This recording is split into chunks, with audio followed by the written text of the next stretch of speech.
call a Sprayforce electric, and it's a hopper machine. It has a 2L force stator tube.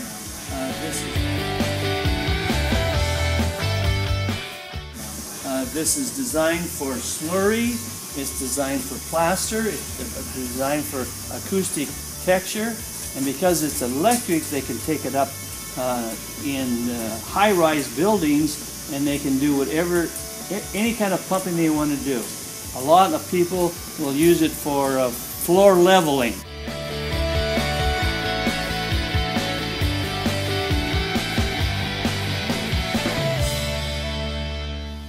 And it'll pump several hundred feet vertical and several hundred feet horizontal.